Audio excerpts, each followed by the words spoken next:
Hello, I am Rajiv Ghosh, Principal Auto Analyst at ET Prime. I am happy to see so many of our readers have joined in the webinar, and many thanks for joining it. As most of us know, capital markets in their collective wisdom have put their money on the EV technology leaders this year. Tesla's market capitalization is now more than the top 5 traditional auto manufacturing companies combined. What we have seen is that other EV makers like Rivian, Neo, and battery makers from Northeast Asia have seen their valuations soar. This has encouraged more and more companies to line up for private capital, even as governments in Germany and South Korea have committed billions of dollars to bring the auto industry up to speed. This rapid shift means that if India doesn't set up an EV ecosystem quickly, the future of the industry of the country's auto industry will be at risk.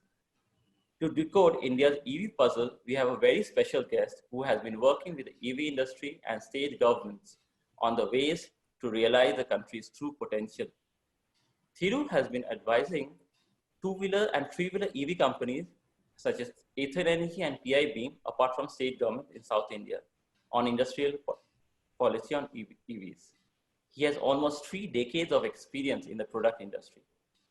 Thiru, thanks so much for being part of ET Prime's maiden webinar on EVs.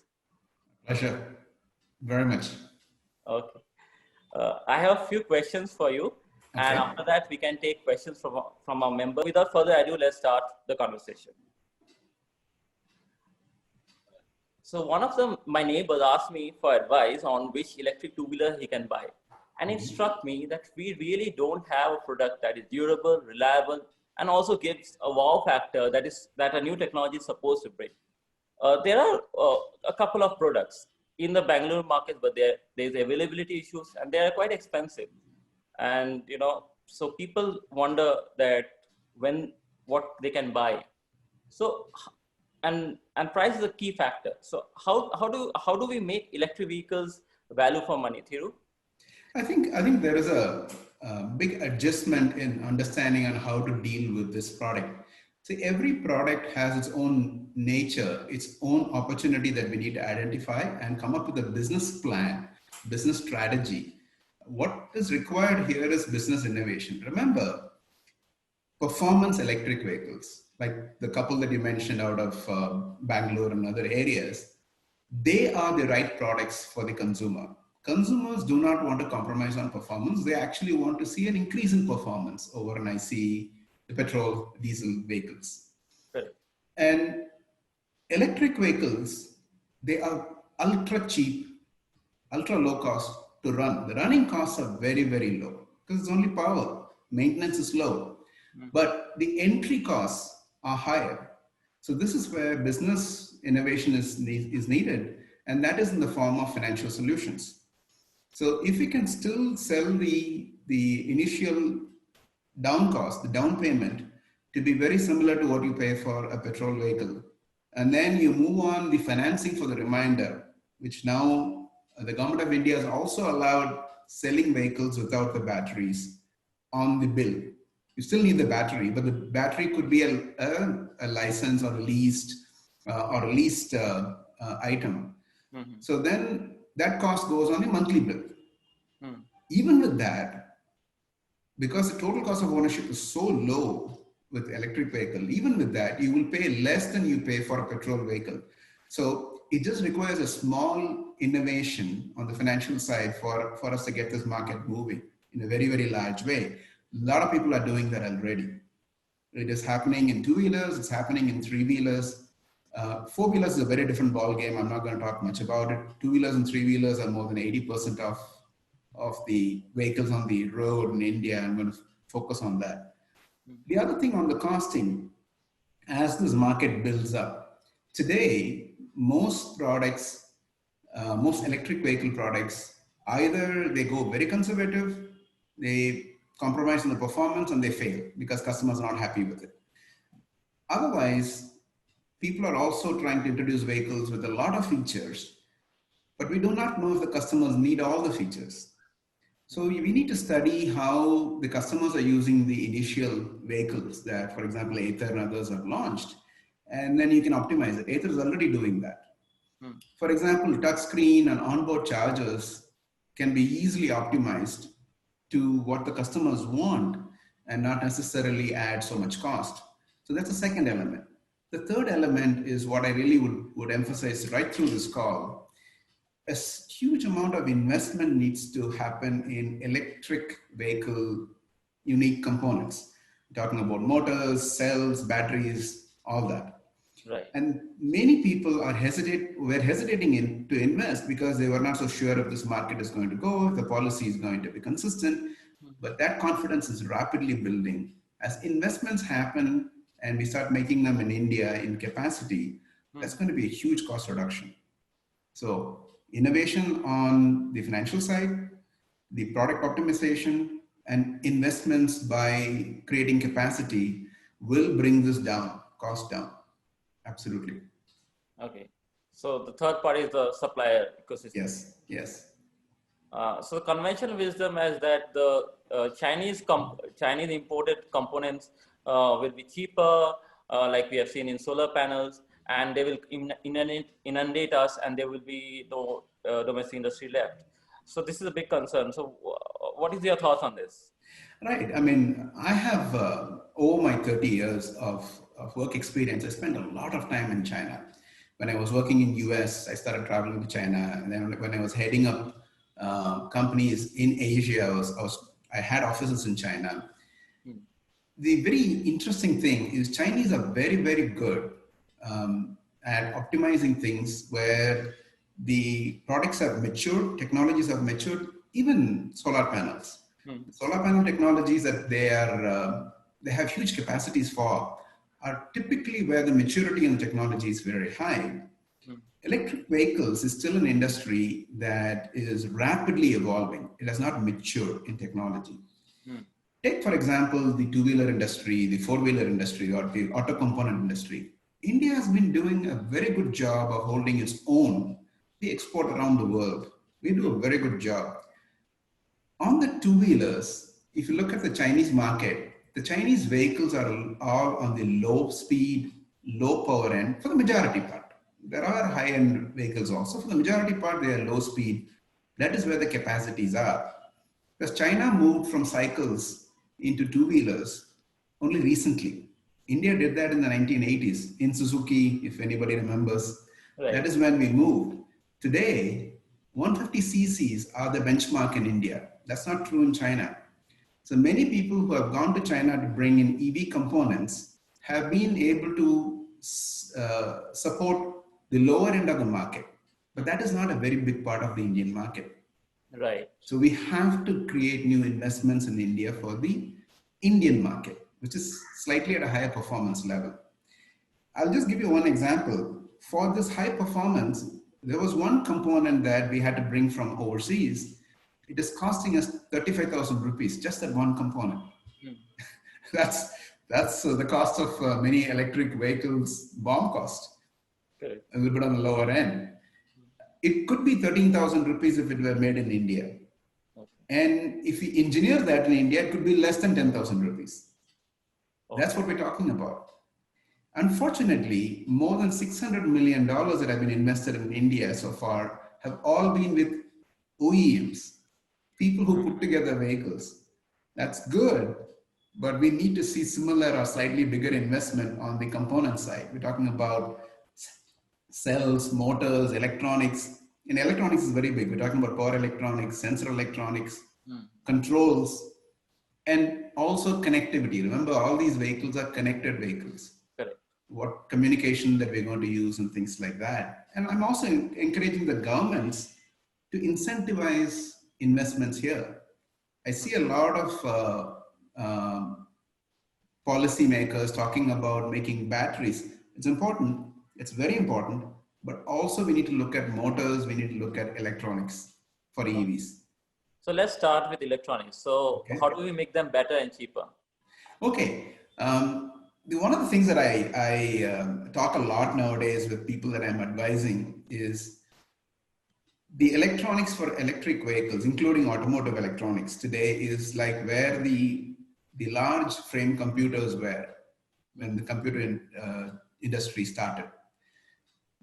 There will be a printer machine, there will be a memory machine, there will be a card reader machine, independent machines, each having its own controllers, all occupying a whole room connected with each other.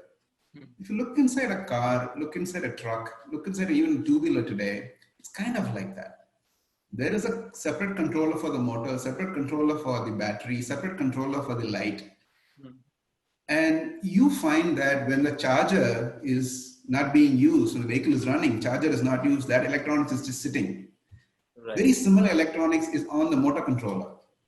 Right. And when you're charging the vehicle, the motor controller is not used. So integration of electronics is a huge opportunity. And I'm working with several electronics manufacturers, companies, to talk about how do we set up standards in integrating electronics and create hardware and software platforms for the electric vehicles. Okay. So essentially, the auto industry didn't think about making the electronics so optimized for the vehicles. Right, because most automakers did not think electronics and software were their key core domains. Right. They were still seeing a lot of opportunity on the traditional areas of automotive. Correct. Electric has now changed the game. There's so much electronics in the vehicle now, and also they become smart. Right. And people like Google and others have really lit fire under many of these companies now. So there is a huge amount of investment happening in this area. Okay. So, why didn't you do this optimization in Ather when it was designed? Right. See, Ather being among the pioneers in the two-wheeler space specifically, right? The product definition itself is a problem. You do not know exactly how an electric vehicle will be utilized by the consumers, by the customers. Will they put more emphasis on connectivity, or maybe they don't care much about it? Will they worry so much about power? Will they worry so much about range? There's all kinds of opinions on that, but there is not much market data. So it was very, very important that you do not start optimizing the basic platform without understanding what the application is. So the right approach, which I think Ather did, is in developing a product that was very compelling. It actually energized the electric vehicle industry, but was on the higher end, maybe overspecified in certain areas. Okay. But we were going to very closely watch the market and quickly make improvements, remove certain things, add certain things. And for that, you needed to have a modular, easily, redundancies and modularity is very, very important to do. I'll give you an example. If you look at the Ather 450 vehicle, it does not have a traditional frame.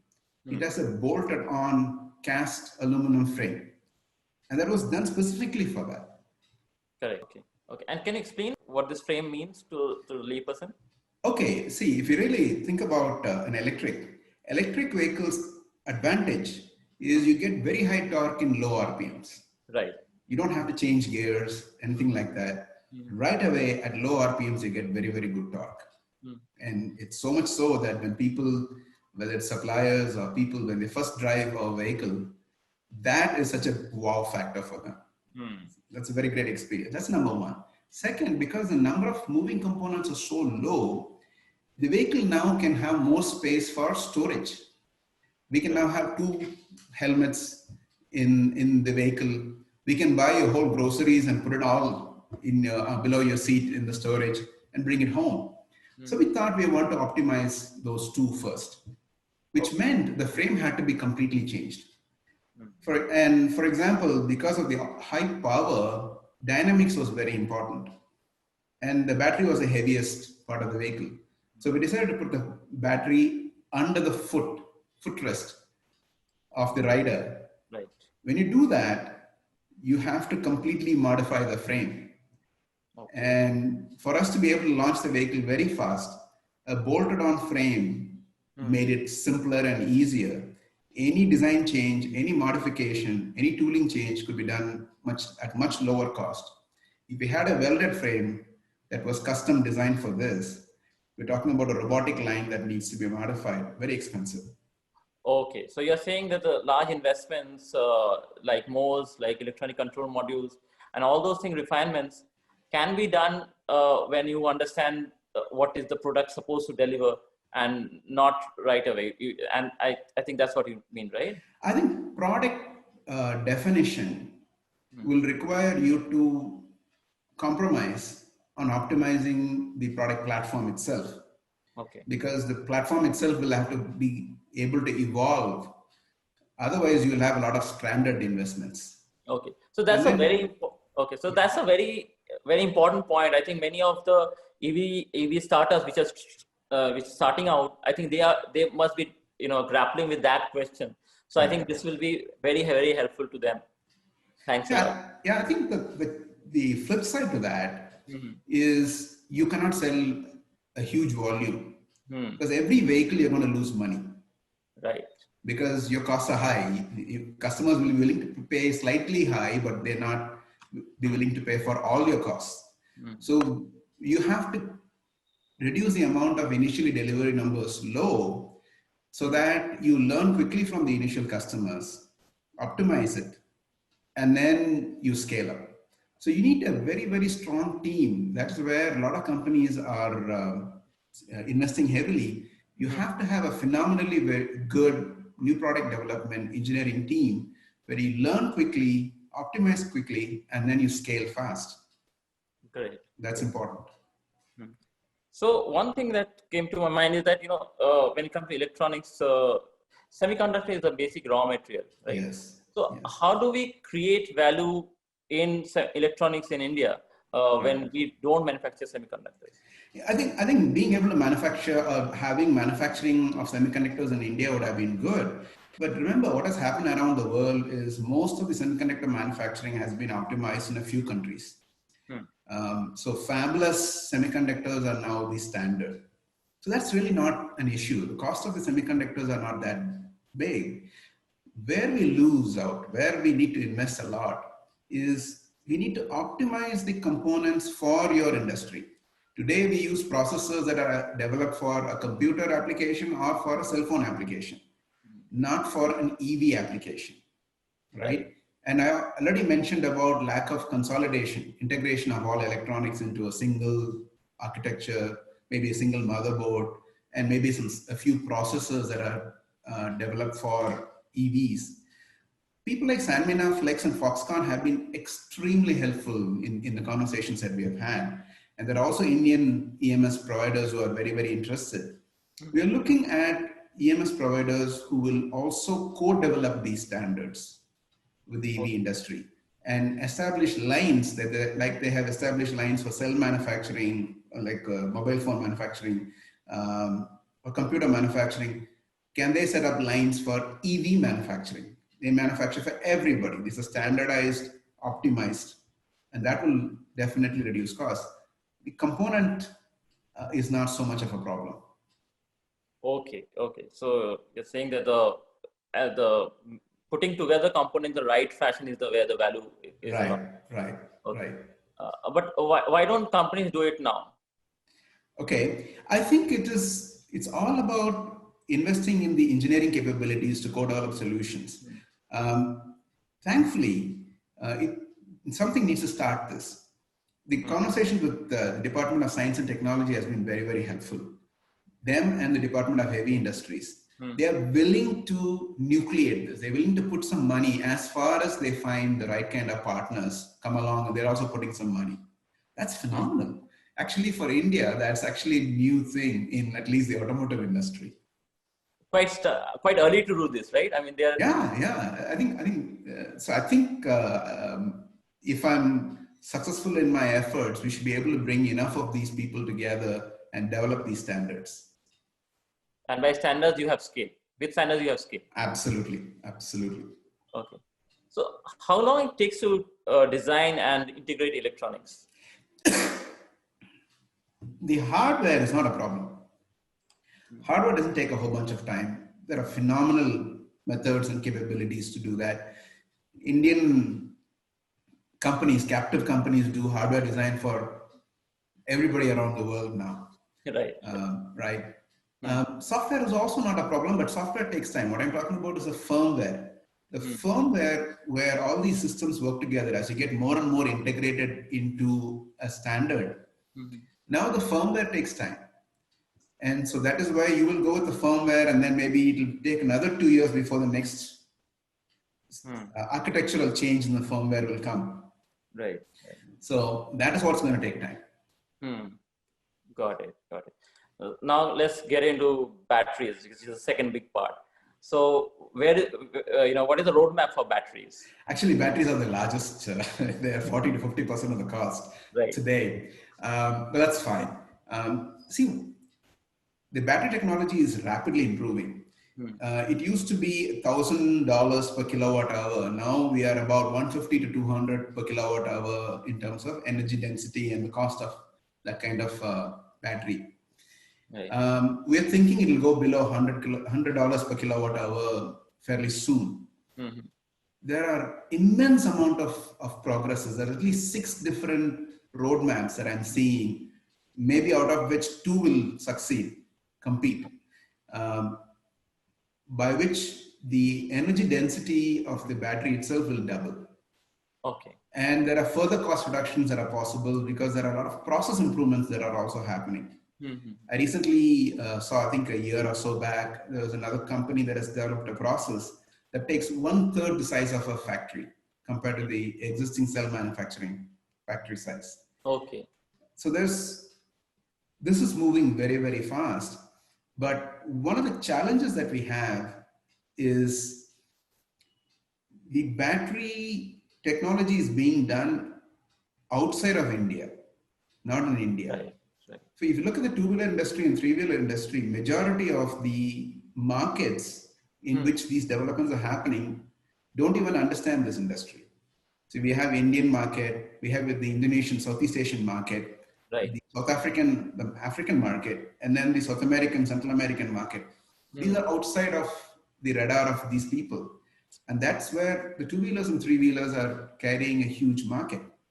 So it's very important for us to have somebody who will invest in India, not only in manufacturing, but also R&D, where they can make cells optimized and for our have you applications. Seen,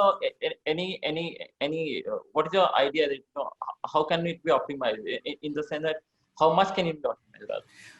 Okay, see, there have been cell lab trials that have been done by a few OEMs that I've been working with. They have shown with just a few crores of investment in a lab, it can be easily improved by 20% with the existing state of technology itself. Okay. See, today the cells are made that are used for everything. That are used from computers to energy storage, for inverters, for vehicles. It's the same cells that are made for everything. If we can make cells for EVs, but particularly for warm weather countries like India, we can easily optimize it by 20% or even more. But then this data we have clearly shows 20% is possible. And that's a big number. Anything else why batteries cells are so important? I think it's like for you, the battery improvements is what is going to change the performance of an electric vehicle. The amount of energy you can put in the battery and therefore the range. People have range anxiety, people talk about, right? The range can improve if you can put more energy into a battery. That's one. How fast can you charge a battery? I can imagine that in a few years, you can charge batteries to full capacity in about half hour, maybe even stretch it to 15 minutes without a huge investment in your charging infrastructure. So those changes are also happening. Also the life of a battery. People used to talk about batteries going away in 3 years. Now they're talking about 7 years. Pretty soon it'll be 10 years and maybe even stretch to 15 years, right? And then the whole dynamics of an electric vehicle changes. Right. Very important. So when the battery changes so much, it influences the other parts of the entire vehicle, right? Right. And if you want to dominate, India wants to dominate this industry, the two-wheeler, three-wheeler industry, you have to have battery manufacturing with R&D in India. So OEMs can collaborate and work. It creates an ecosystem. Okay. Is this something like the Wintel partnership where the software of Windows and the hardware of Intel work together to advance the industry? It's a very, very good point you make. Look at the whole computer industry. IBM, which brought the IBM type of computers as opposed to the Apple type of computers. IBM is not a very big player in the computer industry anymore. It is the component makers. It's the Intel. It's the software component maker. It is the hardware, the hard drive, the keyboards, the displays, the telecommunications element, the graphics board. Those are the guys. I mean, if you open a computer, you'll see a lot of stickers that talk about whose board it is, whose hard drive it is, whose chip it is, all on there. It's important. And that is what I see will happen with the electric vehicle industry. Okay. The Dells are not going to be as big as the Intels. So it's going to be the battery makers, the motor makers, the electronics makers that are going to be the bigger names in this industry. That's where the investment needs to happen in India. So much investment happening in OEMs and so many more OEMs coming on board. I think it's a wrong approach. I think we have enough OEMs. I think we have about close to 40 or 50 OEMs in the EV space now. Okay. We need more investment on the component side. Okay, so when it comes to component, how can the government help and support the local industry, localization? I think the governments today in India are a lot more open to support. Telangana government, for example, when I talked about cell production, they say, hey, we have a lot of land. We are open to giving land as equity. Really made me perk up. That's very positive thinking. And again, Karnataka government, Tamil Nadu government, the governments that I have been talking to have been extremely open to ideas. They don't have an idea saying that, no, that's not been done. We're not going to do that. They're very open to new ideas. And it was very interesting. I pointed out to Tamil Nadu government that they gave land to Titan when Titan came to Tamil Nadu in Hosur. And today, Tamil Nadu government is a larger shareholder than the Tatas in Titan, very profitably. Same thing, KDB gave land to Ascendas to build ITPL. And the whole region has boomed because of that. And, and for Maruti, people who may not know, Ascendas is the big owner of ITSEZs. Exactly. And they came from Singapore, right? And Maruti, when Maruti was started in India, way back, Indian government was one of the investors. Now it has pretty much got out of it. So I would very much encourage, the governments are very open, and governments to also invest in creating manufacturing capacity in India initially. And then maybe in a few years, get out once the industry has grown, and they'll make significant profits. Of course, Chinese do it, Germany does it, Taiwanese do it. Gogoro has been invested in various forms by the Taiwanese government and other companies in Taiwan. In US, of course, there is enough money for the private investment to happen by itself. But in India, I think the government needs to invest. But how much does the government need to invest in India? I think it costs, for example, for the battery cells around 500 crores per gigawatt hour. Correct. And India needs maybe 100 gigawatt hour. So how much does the government need to invest if it has to? I think we just need to get this started. A first few gigawatt hours worth of factories, the government can also invest, showing to the investment community and the companies that are investing that the government is committed to this. Maybe a couple $100 million total. That's it? Yeah, that's it. And that is a few 1,500 crores. That's about it. It's not a huge amount of money for getting this industry going. Okay. And the rest can be financed by debt? I think it'll be financed by the other investors. Debt is not a very big deal. See, normally you go for debt when the investment is in a very established type of investment. For example, land, buildings, things like that. Debt is a fantastic way of doing it. Okay. But when you get into technology investment, the risk is slightly higher, and that is where private equity and government equity would help. But then once the initial investments go, further attraction of investment is going to happen very rapidly. Okay. That's not going to be a problem. So will $200 million be enough? I think so. I really think so. Okay. If I'm wrong and people think they need to invest more, welcome to it. But I think $200 million would be a good start for this industry. Okay. But I think it is hard for the guy because Maruti happened many years back. Titan happened many years back. So, getting the government put in risk capital, do you think it's not an easy sell, right? No, I think it is an easy sell because you see what is happening around the world. Right. The governments are investing heavily in that. Thankfully, Tesla's success is good. You mentioned that. So it's not like we are the first ones to move.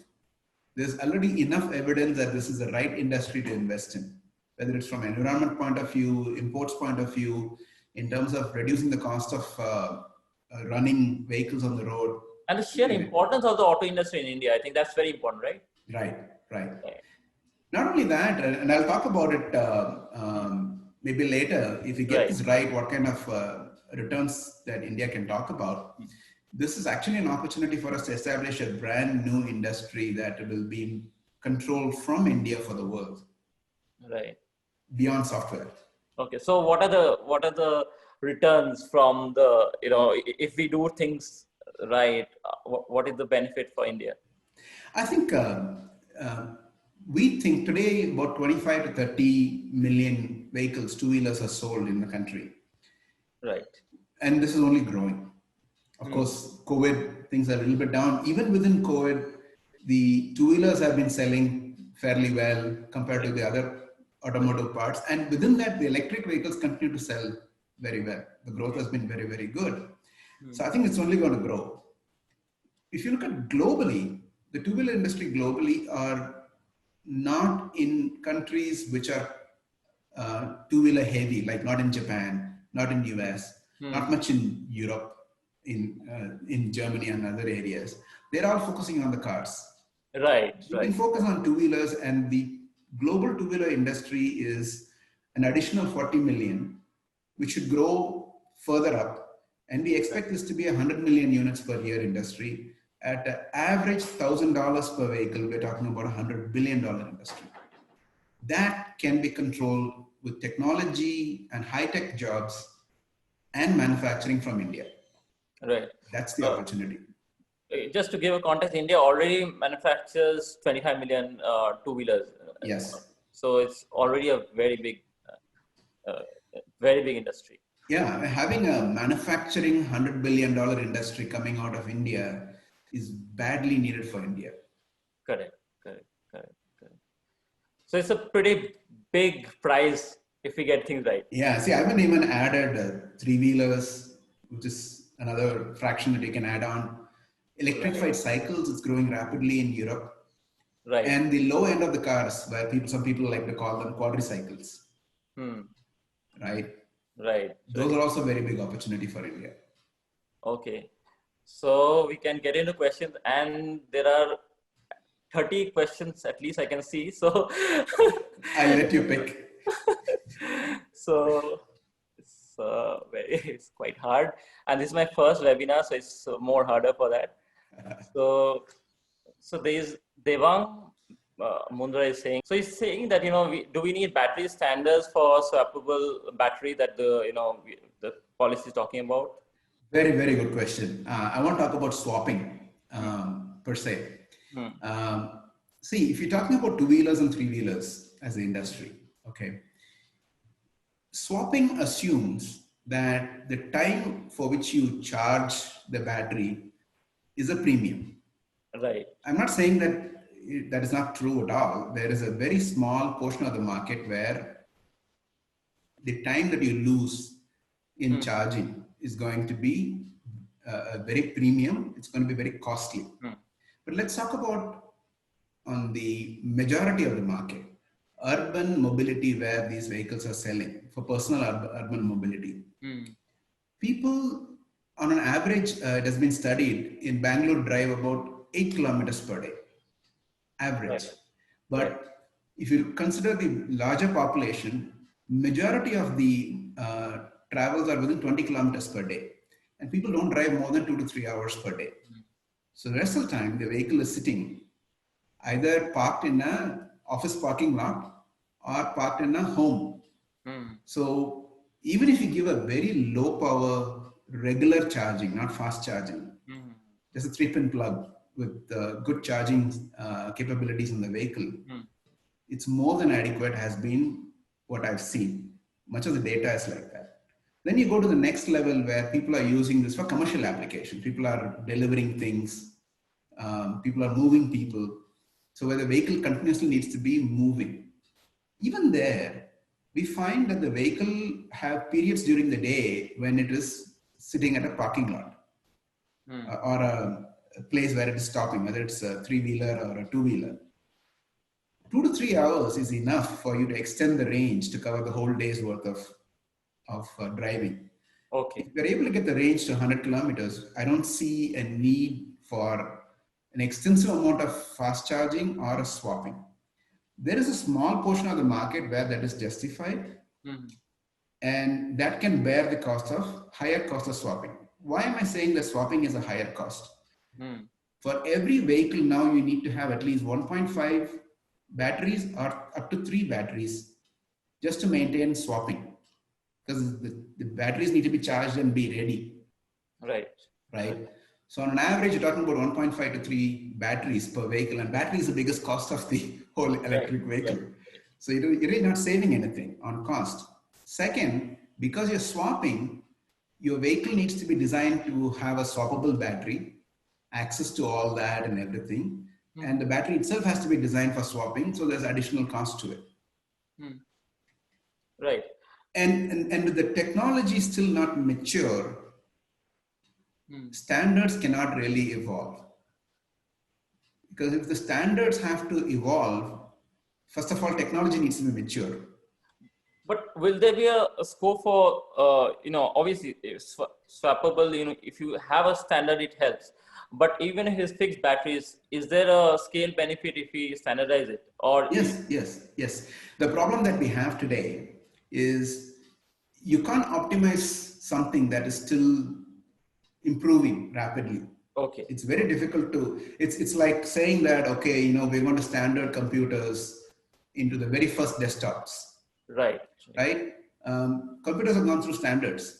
There have been several efforts to standardize computer architecture, and they changed every 2 years.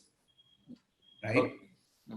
The whole battery industry is at a stage where we can't even afford 2 years. It's changing every 6 months now. In about a couple of years or 2 to 3 years, we will reach standardization. But what I'm afraid is by that time, the capacity of the battery and the charging rate would have improved so much that the question of swapping would go away. Okay. So that's you coming clearly from Mr. Thiru. So Sanyam Jain is asking, can we have solar canopy parking at workplaces, residential areas, and government parking as solution to EV charging structure? With the amount of charging that you want to have everywhere, you don't want to be burning coal to generate the current for electric vehicles. You want to be able to get more solar. So getting as much solar everywhere is going to be very important. But it doesn't have to be tied to the vehicle itself or to the parking itself in adequate quantities, because the amount of charge that a vehicle requires is so high compared to what you can generate with a solar panel on just a parking. So you need the grid also. The amount of power that you use in transportation is going to be more than what is generated just in the local place. So Manish Gupta is asking, is there an opportunity for a vehicle without battery and battery is taken on hire? This will bring down the cost of acquisition. Oh, we need to do this immediately. We have to make sure, I'll tell you why, because first of all, the battery is the biggest cost. Right. And but the running cost is so low. So we can certainly put the battery on lease, on rental, where you're paying a fee every month, and it will still be cheaper than the cost of petrol. So it makes sense to go with just buying a vehicle with a battery, but you take the battery on the lease. The vehicle is bought, but the battery is taken on a lease from somebody. And second thing, why it makes sense for OEMs and battery manufacturers to do that, electric vehicles do not completely use a battery's life. Even after 7 years today, the battery at the end of 7 years becomes not usable on a vehicle, a moving vehicle. But it is still useful for another 10 years on a fixed storage application, like your backup at your home or in an office. Right. It's a different application, so it is more useful at that.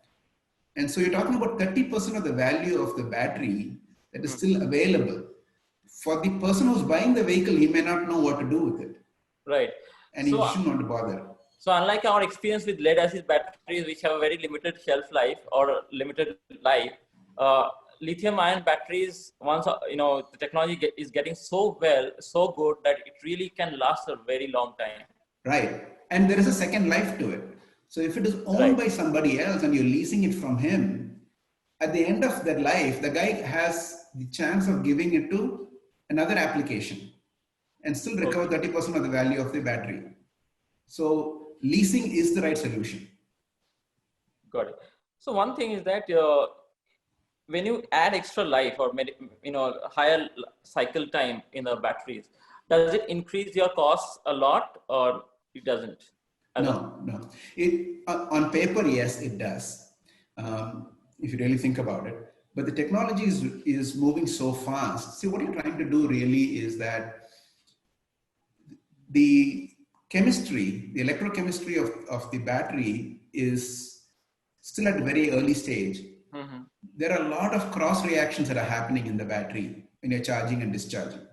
So the technological improvements is removing all the cross charges, all the wasteful activity that is happening there. And that is how they're increasing the life. So they're improving the quality. It's like the microprocessor that is getting better and better because they are improving the way they are manufacturing the microprocessor. The basic physics is still the same. Right. So the cost will come down. Okay, good.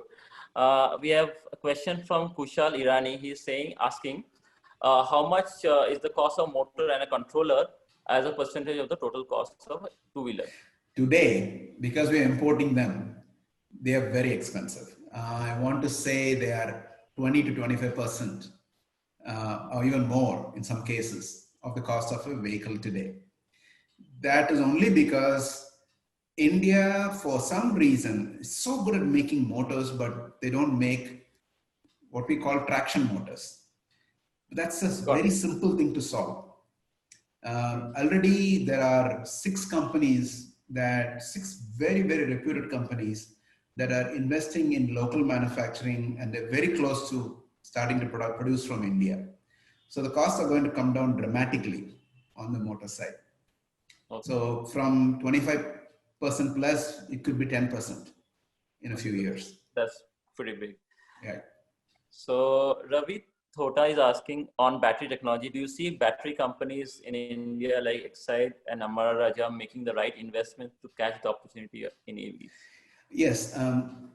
Exide has already done a partnership with Leclanche, and they're bringing in lithium-ion technology. They have factories set up in Gujarat where they are starting to put packs together, and they will very soon bring cell manufacturing there. Leclanche is a very good company, so that Exide is clearly investing in that direction at this point. Amar Raja is also partnering with people, and they are investing very similarly. There are multiple people who are investing in bringing battery cell manufacturing to India. The Prime Minister's office is itself very much involved in evolving a policy on lithium-ion cell manufacturing in India. So there's a huge amount of activity happening. Unfortunately, slower than what I was originally hoping, but it will happen. Right. Okay, so we have a question from anonymous attendee. He is Okay. asking, historians will argue that IBM made a mistake and let the value escape. So will OEMs try and create a proprietary ecosystem to corner the value?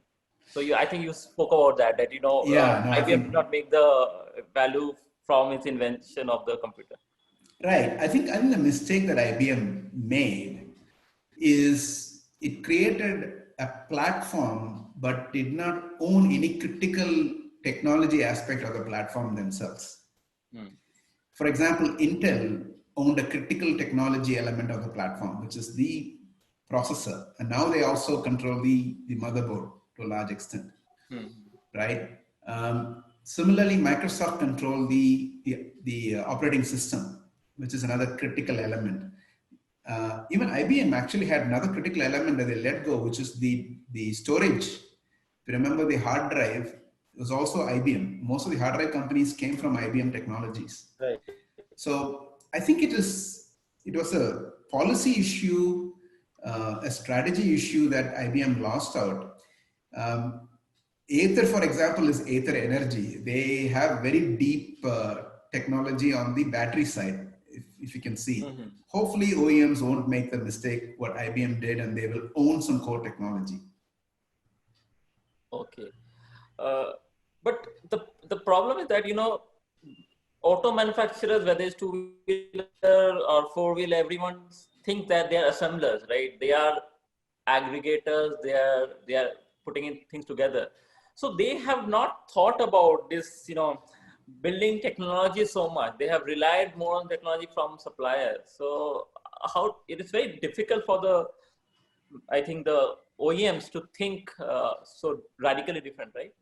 No, I think these are different models. See, the majority opportunity may be in the components, but still you need a company that is very close to the customer, understand what the customer is asking and Right. deliver. See, one thing that Apple does very well, even though they own some core technologies, more than that, they do a very good job of understanding the customer's needs or creating a customer need and keep providing a solution. And they are a really good OEM. Right. So the OEMs would do a lot of investment in working very closely with the customers. But for that, the OEMs also have to have very strong partnerships with the core technology developers. Okay. So Keshav Sen is asking two-wheeler and three-wheeler penetration by 2025. What percentage of two-wheeler and three-wheeler will be electric? Okay, honestly, if the battery leasing model takes off and the investment in creating capacity can happen fast, there is really no limit on what percentage of the market can be converted in the next 4 or 5 years. So the market is ready. We already have reached a total cost of ownership level that the customers are willing to be convinced on. It is just that you need to finance this, and you also have to create capacity. The financing may require a little bit more prodding from the government. The financing companies may want to see that the battery technologies are very reliable, so they don't have to worry about the life of the vehicle that they are financing. So that Right. needs to have Total value that can be created in the vehicle itself will be higher. a part in creating investments. If that really happens, I wouldn't be surprised that by 2027 or something, that 70-80% of the market is already electric. Imagine this, the complete roadmap that I have been able to work with shows that by 2027, the cost of an electric vehicle, even the initial cost, will be lower than the cost of an IC engine vehicle today. Okay. Because the improvements in the battery, improvements in electronics, improvement in all the other costs, the number of components in an electric vehicle is less than that of an IC engine vehicle. Right. So it's just a matter of time before the cost becomes lower. And the If we performance will don't not be move, bad, right? Performance will not be bad, right? will not be bad. The performance will be phenomenally better. you'll have a connected smart electric vehicle. Okay. So essentially people will, there will be a demand pull ultimately. At some point of time, you will see a demand pull rather than absolutely. Right. You know, 15 years ago, somebody said, I'll buy a 50,000 rupees phone, you know. Right. Right. It's really what it is. Right. So essentially what he's saying is that, and this is why Tesla is getting such a valuation, right? Yes. People believe that the utility of the vehicle will itself improve. And I think that, so Sanjeev Kulkarni is asking, from a component supplier point of view, the biggest challenge is the unreasonable, not technically qualified challenge on cheap solutions. How do we bring in awareness of the complexity of a robust EV system component and price one has to pay for? There is somehow a mad rush for making EVs cheaper instead of making them reliable. Yes, It's a I think very good question. Very, very good point actually that you're making. You can kill the goose too early by trying to deliver cheap products. It has happened in several industries in the past. In fact, the biggest worry for people like me and others who are investing in this industry is that we end up turning the people away from this industry by delivering a lot of cheap, low quality products. And thankfully, the government and others, for example, the FAME 2 policy is very much biased towards higher performance, higher quality products rather than the lower performance products. So hopefully we won't make that mistake. To build the awareness, I think one of the good things is the technology in India today, the engineering capability in India today is very, very good. So I think the awareness can be easily built. Maybe some help from the government will be needed, but I don't see that as a major obstacle. We have a lot of questions, but we'll take last two. So Vikram Parekh is asking, when you say standards or standardization, what all components or areas do you need standardization for the EV industry to flourish? Okay, one thing we clearly see is we want to make sure that we are seeing the progress on the cell. So I'm not talking about standardization there. We'll talk about it maybe in a couple of years. Motor definitely is one area where there's a huge opportunity. And the very large area that I mentioned is electronics. And electronics, we're talking about traditional microelectronics, which is all about controls. That is one. Then there is power electronics. Remember, there's a lot of power that is handled here, from AC to DC, DC to DC, various voltages. You're converting from the battery to the motor, from motor back to the battery. When you regenerate, when you're braking, you regenerate the energy, putting it back in there. So there's a huge amount of power electronics. And there's also communication. Right within the vehicle, from sensors, and also communicating the data. You know, you're talking about Google Maps on the vehicle, talking about looking at the health of the vehicle that gets communicated to the cloud, and somebody's analyzing it, making sure that the vehicle is being managed. And then, I do not know if many of you know this, vehicles today get periodic updates of their software over the air. Ather itself has gone through several rounds of updates already. And the vehicle keeps getting better because the software, the firmware is upgraded whenever there is an opportunity to upgrade it. It happens over the air. So there's a huge amount of electronics that is involved, including communications. Right. So we need to optimize all that. Okay, we'll take the final question from Mukesh Gupta. So he's asking, can we have a closed system like Apple, where you can sell a vehicle based on where the person using it can be charged on a per kilometer basis? Yes. And things like ride hailing. I think Tesla is already talking about that. Yes, we're talking about mobility as a service. Mobility as a service. Right. Very, very possible. I think on cars it makes a lot of sense. On the two-wheelers, I feel that the cost is so low. It's within the reach. If you're talking about licensing the battery initially, not licensing, leasing the battery initially, the vehicle itself is 40,000 rupees maybe. So it's well within the reach of the person that he may want to own it because it doesn't take too much space to park it and things like that. But on paper, mobility as a service is very possible. Okay. I don't see that as an issue. So one question I had was that, what's your thought that, a big question is that people don't have parking spaces in India. That's one of the big concerns. Have you thought about that? How big is this challenge? Right. It's also important now because not only you need to have a parking space, but it should also be a parking space that has a charger, a plug near it. You have energy available to it. That is important for EVs. That is a hurdle that we need to overcome. There are a lot of people who own two-wheelers but don't have a place where they can park and plug. Right. Okay? So that's a concern. But to me, compared to cars, what I'm seeing in countries like India, a car typically has an occupancy of 1.2 on an average, particularly in Delhi. Studies Right. are talking about that.